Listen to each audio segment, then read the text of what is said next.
mənim Bakım yalnız mənimdir. Çünki yalnız mənim içimdədir. Mənim ruhumdadır. Mənim qanımdadır. Hətta deyərdim ki, genimdədir. Ən əsası isə mənim Bakım heç vaxt uçurulub dağıdılmayacaq. Mənim Bakımın köhnə həyətlərinin yerində 20 mərtəbəli binalar ucalmayacaq. Mənim Bakımın küçələrində həmişə trolleybuslar, tramvaylar dolaşacaq. Dondurma satanlar altına çap bərkidilmiş taxta qutularını qabaqlarına qatıb bütün günü maroş, maroş qışqıra qışqıra tinləri, qalanları keçəcək. Yaşlı, cavan quşbazlar şalvarlarının balaqlarını, köynəklərinin qollarını çırmalayıb damda göyərçin uçuracaq. Akşamlar əllərində təsbih fırladan, başlarından aerodrom şəpkələri əski olmayan Bakı kişiləri küçələrin o üz bu üzündə şapkaşılıqla nərd atacaq. Dirsəyəcən yağın, benzinin içində olan şoferlər qapılarında saxladıqları hökumət maşınlarının kapotunu qaldırıb motorunda işlənəcək. Ağzı dualı, başı buxara papaqlı, şəvə saqqallı ağsaqqallar tut ağaclarının altına yığışıb Seyid Əzimin, Füzulinin qəzəllərini xırdalayacaq.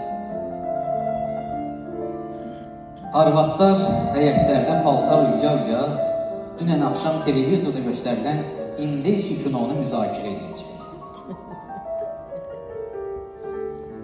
Uşaqlar da gah kərpələng uçurulacaq, gah da taxta avtomatlarla, tapancalarla silahlanıb dava oynayacaq.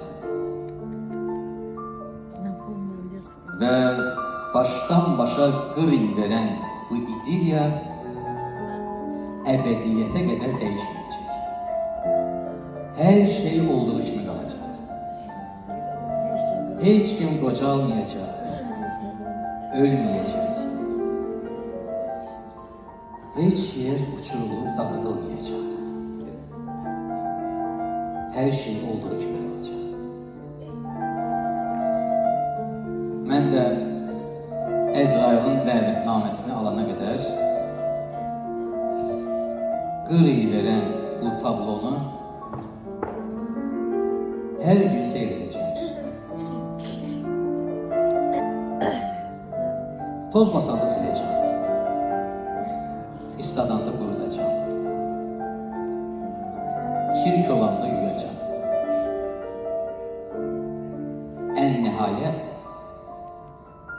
özümlə bərabər, öz içimdə o dünyaya aparacam. Bəli, o dünyaya. Çünki bu dünyada mənim özümə yer olmadığı kimi, mənim Bakımın yeri yoxdur.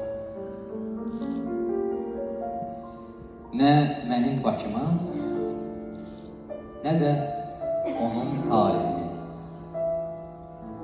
Mənim Bakımın tarixi isə adamın içini yeyir.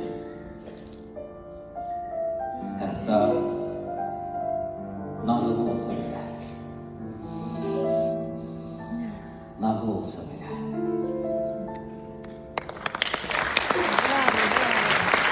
İlqar Təhmin.